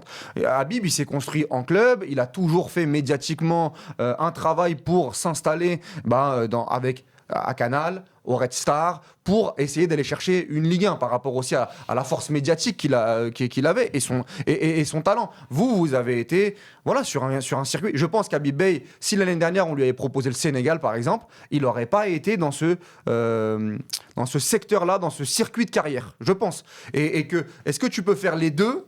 C'est la grosse question. Et de toute façon, on verra. De toute façon, ça va être à vous de montrer que vous pouvez dépasser ce plafond de verre et qu'on vous donne cette opportunité-là. Présumer plafond de verre, t'as raison. Et se présumer plafond. Mais parce qu'en fait, à un moment donné, c'est comment tu l'expliques comment tu l'expliques, toi, que En fait, moi, t'as beau faire quart de finale, demi-finale, Coupe d'Afrique des Nations, tout le monde dit elle a évolué maintenant, elle est plus compétitive que jamais, et que l'image change toujours pas. C'est quoi le regard qu'on pose sur tu sais, c'est pour ça son profil, par exemple? Non, c'est pour ça que j'en reviens un petit peu. En fait, qui décide dans les clubs? Qui décide? C'est les directeurs sportifs, c'est les présidents, c'est les fonds d'investissement. Maintenant, un peu les trois, ouais. Voilà. Donc en fait, c'est est-ce que c'est les agents aussi. Moi aujourd'hui, je raisonne en termes de terrain. Tu vois, je raisonne en termes de terrain. Je me dis, ben voilà, t'as des joueurs, ils sont jeunes, ou c'est des grands joueurs. Voilà, ben, Eric Schell, cette année, il a managé Victor Osimhen, Lookman, Iwobi, Bassé. Ah oui. Ah, peut-être nous, on a des stars. Ben, peut-être que s'il va arriver à les manager. Maintenant, derrière, moi, les décisions, je ne les prends pas. Maintenant, aujourd'hui, c'est ça qu'ils oublient, les joueurs. Je vais prendre le cas de... moi, je sais pas, l'OM, par exemple, aujourd'hui. Ça tangue. Là, aujourd'hui, qu'est-ce qui se passe à l'OM? Moi, j'ai l'impression, enfin, je ne donne pas mon avis parce que je ne sais pas ce qui se passe, mais si on me demande mon avis, moi, j'ai l'impression qu'aujourd'hui, il y a une incompréhension. Le coach, il veut certaines choses, et dû à la pression, dû au poids du maillot, ben, les joueurs, ils sont dans l'incompréhension.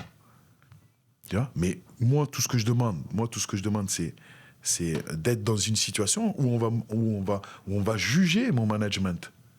Maintenant, je sais que ça va être compliqué. Je sais que je n'aurai pas cette chance. Tu n'auras pas cette chance?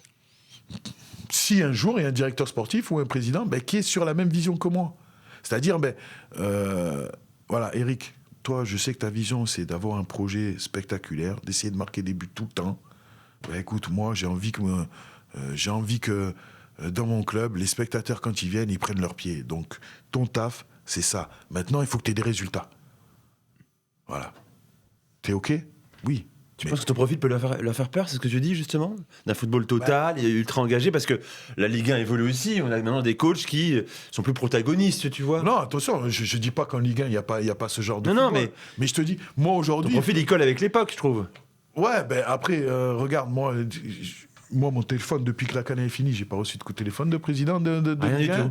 Ben non. Il y a des agents qui t'ont appelé, j'imagine, quand même. Ouais, non, des agents, oui. Non, mais t'es accompagné par rapport à ça? Tu comprends la force et le poids d'un agent dans une carrière d'entraîneur? Ouais, je comprends, ouais. Et est-ce que tu fais ce travail-là pour essayer de te rapprocher ou essayer après, tu sais, il y a un travail, il n'y a pas que ce travail-là, je le fais, hein, mais il y a un travail tout médiatique aussi à faire. Et moi, j'ai pas encore passé le cap de tout ça. C'est ça, en fait. C'est qu'aujourd'hui, c'est bien beau ce qui se passe sur le terrain, mais aujourd'hui, il n'y a plus que le terrain qui parle.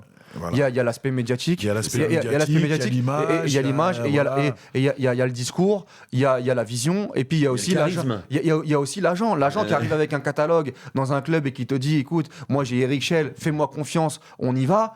On va pas citer les exemples récemment, mais ça compte énormément. Sûr. Je pense qu'arriver entre guillemets avec son couteau et sa cuillère, pour pas dire autre chose, aujourd'hui dans le football actuel, c'est pas possible. Si Régis Lebris à Sunderland, c'est parce qu'il est très bien représenté. Parce qu'il est très talentueux aussi. Il est talentueux. Et peut-être plus talentueux que toi, on sait pas, mais en tout cas. Mais qu'un Français inconnu en Angleterre qui débarque, qui prend Sunderland avec le budget, l'ambition.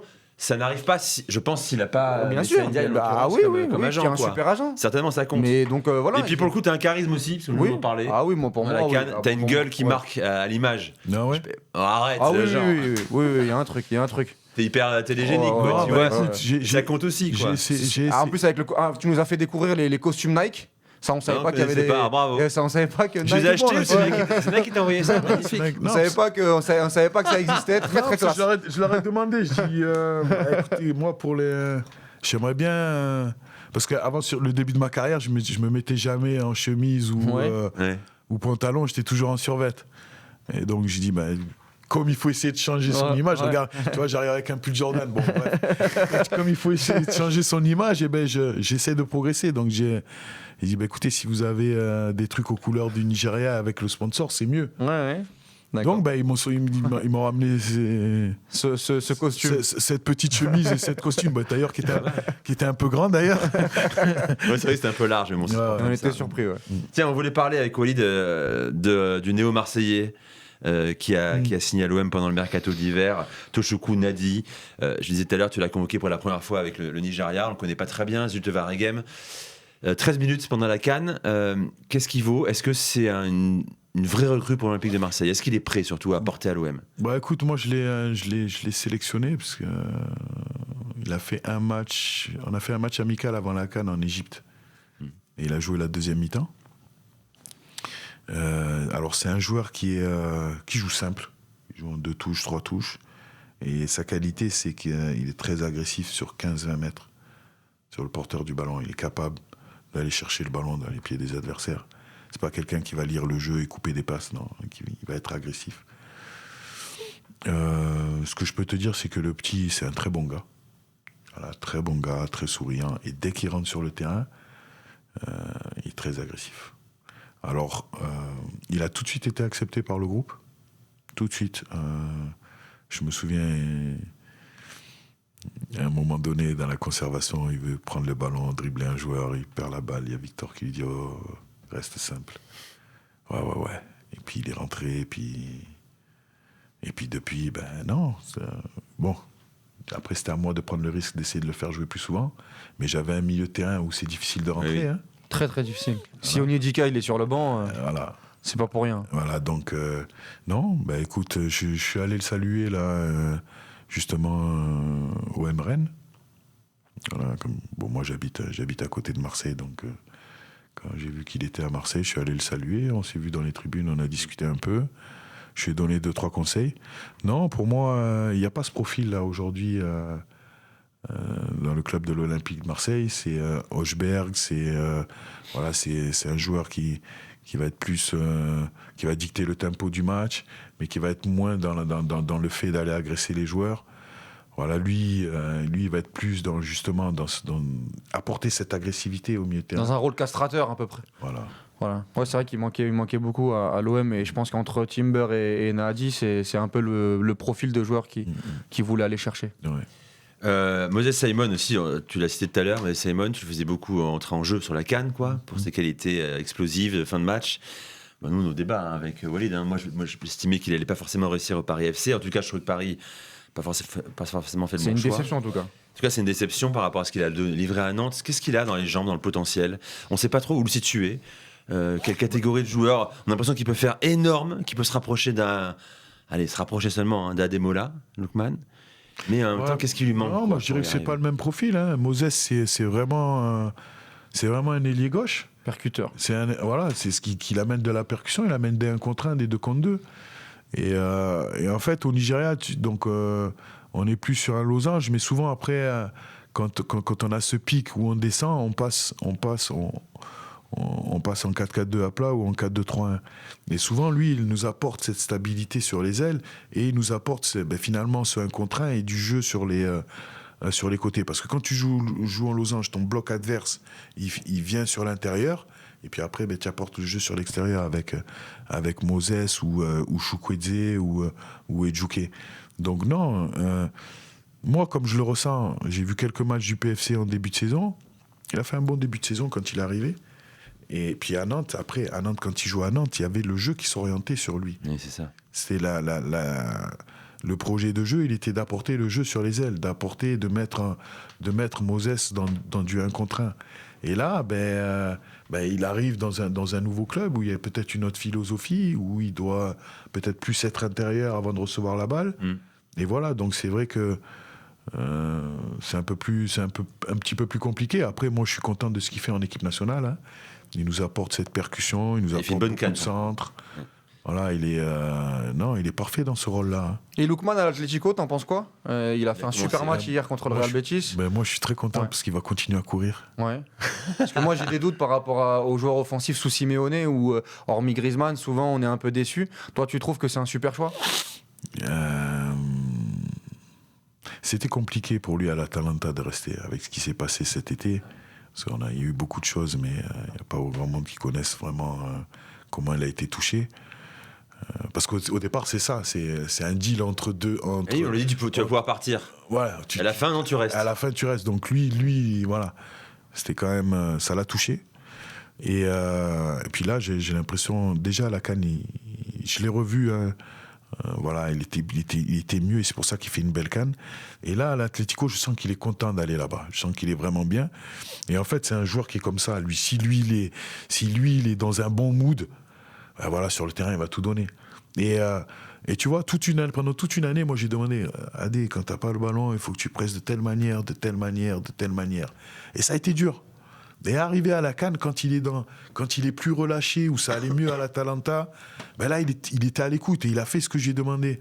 Et on voit que quand il est en mouvement, ce joueur, il est injouable. Parce que c'est ça. Aujourd'hui, et moi, je suis content qu'il aille à l'Atlético parce qu'il va être en mouvement. Et quand il va pas avoir la balle, il va falloir qu'il bosse défensivement.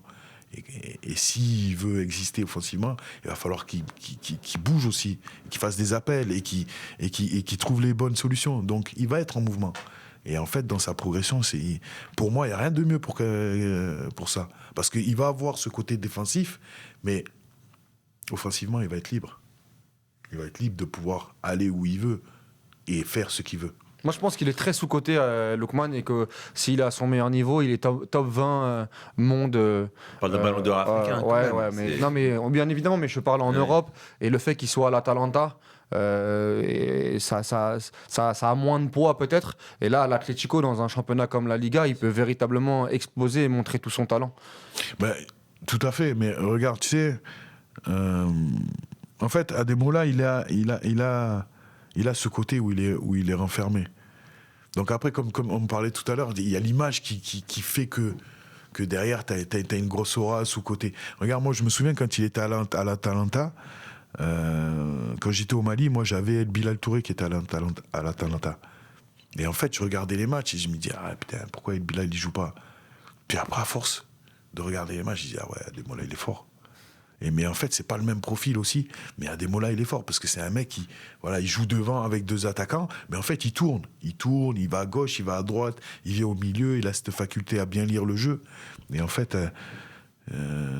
sous-côté, à l'Atlético, il peut devenir vite, il peut vraiment prendre sa place où elle est, quoi. Tiens, avant de terminer cet épisode avec toi, Eric, c'est très cool. Le Mali, on voulait en parler quand même.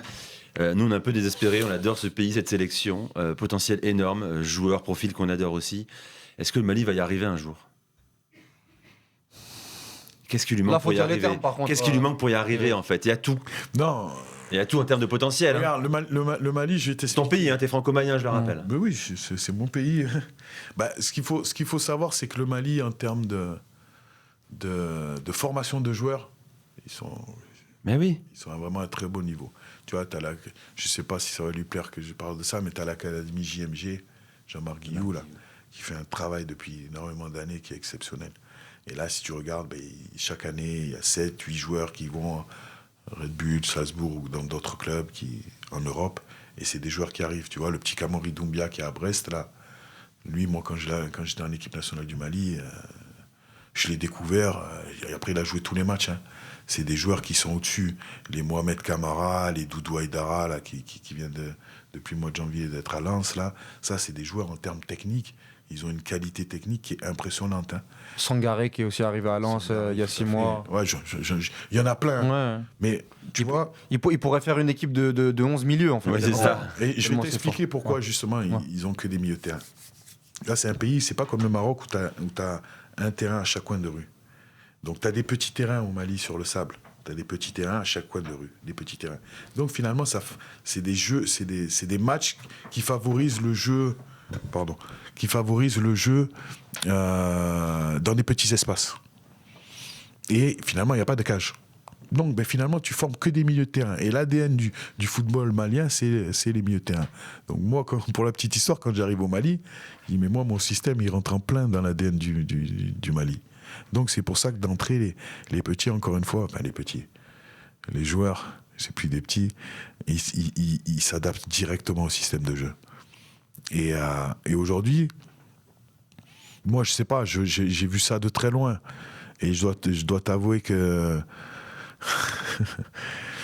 non, ça me fait mal pour le football malien. Maintenant, moi, aujourd'hui, je suis loin de ça. Et tu voulais dire quoi, là? Il va parler de Thompson Fit, peut-être. Non, j'ai pas envie. Il est venu avec sa vision au Mali, il a fait ce qu'il a pu. Mais il y a eu un gros débat entre ton football et le football de Tom Saint-Fit. Où est-ce que en fait, le Mali pourrait aller? Est-ce qu'il pouvait aller plus loin en jouant mal, ou en tout cas en fermant le jeu? Et au final, il y a eu le même stade, le quart de finale pour vous deux. Sauf que moi, je pense que l'équipe qui était le plus proche d'aller en demi-finale, c'était quand même la vôtre et pas celle de Tom Saint-Fit. Toi, quel est ton avis là-dessus? Et puis derrière, j'aimerais quand même que tu me parles et que tu me dises comment ça s'est terminé, parce que moi, je trouve que le fait de t'enlever de cette sélection après un quart de finale qui était quand même prometteur, je trouve que le Mali a fait une énorme erreur à ce moment-là. Ils m'ont laissé le temps de jouer un match amical contre le Nigeria à Marrakech, quand on avait gagné 2-0. Donc ça m'a peut-être permis d'aller au Nigeria après aussi. Non. Donc tu leur en veux pas? Non, pour pas te cacher, je leur en ai voulu. Hein. J'en ai voulu à beaucoup de monde là-bas, hein, parce que justement, j'étais en train de construire quelque chose et je donnais beaucoup. Maintenant, c'est le football, il faut être... Voilà, ils ont pris leur décision. Maintenant, la décision, il faut l'assumer. Donc, ils ont pris une décision, ils ont voulu changer de philosophie de jeu. Ils ont apporté un coach qui est arrivé avec sa philosophie de jeu, qui était motivé pour ça. Et finalement, la vérité, c'est qu'il est arrivé en quart de finale. Donc, moi, comme j'avais sauté bonne chance, je lui saute toujours bonne chance, parce que la vérité, jusqu'à preuve du contraire, il est toujours entraîneur de l'équipe nationale du Mali. Donc, il a encore beaucoup de boulot. Parce que là, il n'y a plus de fédération, donc moi, je lui souhaite bon courage. Moi, maintenant, je suis concentré sur moi. Et ce qui fait lui, de sa carrière et de sa philosophie de jeu, c'est son problème. Il est dur à gérer le groupe malien, parce qu'on a parlé du Nigeria. Je sais que tu as eu des problèmes avec... on a beaucoup critiqué Yves Bissouma sur cette Coupe d'Afrique des Nations, encore avec le brassard de capitaine, et qui a manqué de leadership. Toi, il y a des moments où tu l'as pris, où tu l'as moins pris, où tu l'as fait jouer sur le banc. C'est dur à gérer, Yves, parce qu'il a des qualités monstrueuses. Non, il l'a montré à Brighton, il l'a montré à Tottenham. Mais avec le Mali, on est toujours déçu de Yves Bissouma. En fait, Yves Bissouma, c'est un super joueur. Hein. C'est un super joueur, comme tu l'as dit. Il a montré avec Brighton ou à Tottenham. Maintenant, moi, les problèmes que j'ai eus, j'ai pas eu de problème avec lui. C'est au Mali qu'ils ont essayé de chercher des problèmes avec nous. Moi, mon travail, et je le fais toujours, mon travail, c'est d'essayer de mettre la meilleure équipe sur le terrain par rapport à ce que je veux moi.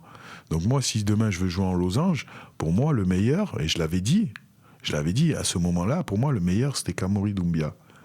Voilà. D'ailleurs, pendant 2-3 ans, il est vite rentré dans les meilleurs marqueurs dans l'histoire du football malien en sélection.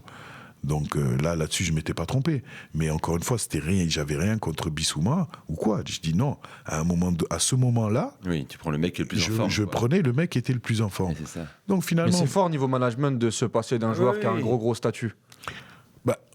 Après...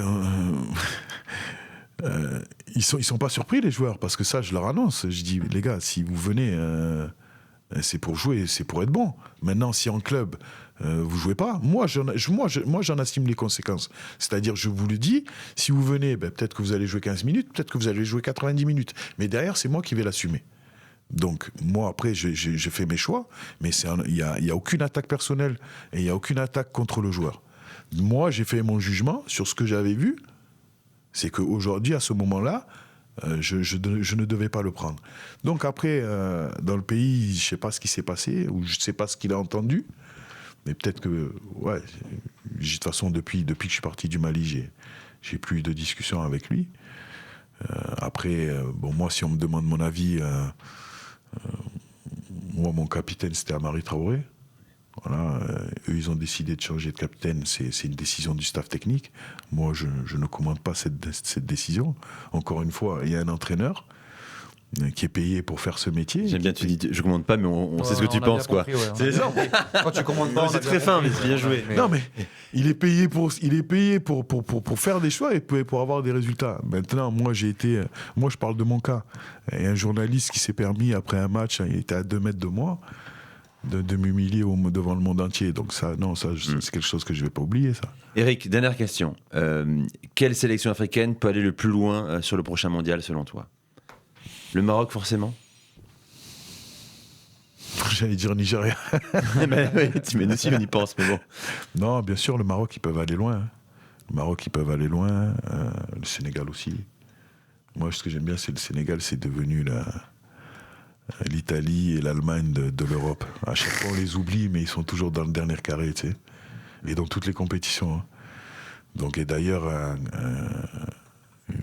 un gros big up à Paptia aussi. Parce qu'il a fait une belle canne et il fait du bon boulot. Et puis non, le Sénégal, Maroc, l'Algérie, ils peuvent. Hein. Ouais, si on change de coach peut-être. Ben, en fait, moi, je suis content de voir arriver cette Coupe du Monde parce que maintenant, le monde entier va voir que les sélections africaines ont vraiment progressé. Et ce que j'aimerais, c'est que toutes nos sélections qui soient qualifiées arrivent minimum en quart de finale. Et là, parce que moi... Ouais, ça c'est une grosse performance quand même. C'est en place 2 en quart, c'est déjà merveilleux, quoi. Ambitieux quand même. Mais moi, je suis ambitieux parce que, bon, moi, des Coupes d'Afrique comme ça, avec l'intensité qu'il y avait sur cette Coupe d'Afrique, par rapport à la dernière, j'ai l'impression qu'à chaque Coupe d'Afrique, il y a l'intensité qui monte. Et si les autres nations, elles sont pas prêtes, les nations mondiales, elles sont pas prêtes, ça va leur faire drôle parce qu'elles vont être surprises. Elles vont être surprises. Et moi, je te dis, je sens ce football. La Côte d'Ivoire, attention, tu joues contre Diomandé et Diallo de l'autre côté. Ça va à 10 000. Faut se les coltiner, les deux, là. Ouais. Ah, c'est impressionnant. Et non, je te dis, moi, je suis très optimiste. Et juste, on est parvenu là-dessus très rapidement. Qu'est-ce qui s'est passé avec la bouteille d'eau lors du Mali et Côte d'Ivoire? Parce qu'on a entendu plein d'histoires. Bah, je vais encore faire le buzz sur le. Non, je peux faire tous les lots sur TikTok. Donc, qu'est-ce qui s'est passé? Non, en fait, ce qui se passe, c'est que à la préparation de la CAN, je fais une fibrillation auriculaire. Ok. Voilà, donc j'ai mon cœur qui bat à 200 pulsations tout le temps, donc vite, il me donne des cachets. Normalement, tu dois te faire opérer tout de suite, parce qu'en fait, t'es à la limite d'une crise cardiaque, en fait. Et donc, je fais ça, donc je suis suivi, je suis sous cachet, mais j'ai des vertiges, j'ai des malaises, donc je fais toute ma préparation et ma canne comme ça. Et puis, donc, je faisais des malaises, et puis là, après le match, bam, j'ai besoin de souffler, tu vois. Et puis, j'étais en train de faire un malaise. Ah ouais. Bon, bien sûr, il y avait la défaite fait que j'ai ce malaise aussi. Mais voilà, c'est ça. Et puis, le kiné qui est à côté de moi, il sait que je suis en train de faire un malaise. Donc, il me met de l'eau sur la tête pour que je reste éveillé, quoi. D'accord. Et puis, après, moi, quand je rentre, je me fais opérer du cœur. Je fais une ablation par cryothérapie. Et puis, voilà. C'est ça la véritable histoire. Donc après, encore une fois, ça a été tourné en dérision. En dérision. On pourrait le dire en manque de respect aussi, mais bon, qu'est-ce qu'on veut? C'est la vie. Ça fait une belle photo à l'arrivée quand même. Ouais, c'est la vie et puis Ça va mieux? Ça va très bien. Ok, c'est le principal. Ça va la santé. C'est le principal. Ça va. Dernière question, mais vraiment la dernière. Si tu fermes les yeux, c'est quoi ton rêve d'entraîneur là? Tu te vois où? T'imagines quoi? Coupe du Monde. J'avais un rêve, c'était quand j'ai commencé, je voulais être le premier entraîneur africain à entraîner le Real Madrid. Bon, c'est quand j'ai commencé. Maintenant, avec la réalité, je me dis que ça va être très très compliqué à faire. Mais déjà, si je peux aller à la Coupe du Monde, faire une Coupe du Monde avec une nation, ce serait bien. Et puis entraîner dans un championnat, par exemple la Ligue 1, dans une bonne équipe, ce serait très bien. On te le souhaite, Eric. On te le souhaite évidemment. Merci d'avoir Ouais, passé merci plus beaucoup. d'1h20 avec nous. On s'est Bah, vous régalé. m'avez beaucoup fait parler. Hein. Bah, Ouais. tu parles très bien aussi, c'est pour ça. C'était le but. On est Ouais, content. c'était le but. Ouais. On suit Je ça. vais, je vais encore faire le buzz, non? J'ai Non. pas dit trop Non, d'années. franchement, non. non. Si sur Osimhen, il y a un truc sympa. On va le ressortir ça. Quand tu parles, discussion que vous avez vu tous les deux, c'est intéressant. On en Très parle. intéressant. Eric, c'était un régal. L'émotion. Prochaine fois, tu toujours reviens, t'amènes un petit maillot du Nigeria. l'émotion. Ouais. En Bah, Lookman, ouais. tu veux qui toi Ouais, Osimhen. Non, je te ramènerai aux Imen parce Ouais. que. Ouais. Non, franchement, si je peux, les gars, je veux vraiment ça que tout le monde l'entende. Le gars, c'est un extraterrestre sur le terrain, mais dans la vie et en tant qu'homme, c'est un extraterrestre aussi. C'est quelqu'un de très, très, très, très généreux. Et c'est vrai, de temps en temps, ben, il s'exprime fort, mais quand vous connaissez ce gars, c'est vraiment. Hyper attachant et. Non, franchement, ouais, c'est comme un frère, comme un fils maintenant pour moi. Merci Eric. Merci, Eric. Merci beaucoup. Bonne Bon route. courage. Merci. À bientôt. RMC After Afrique.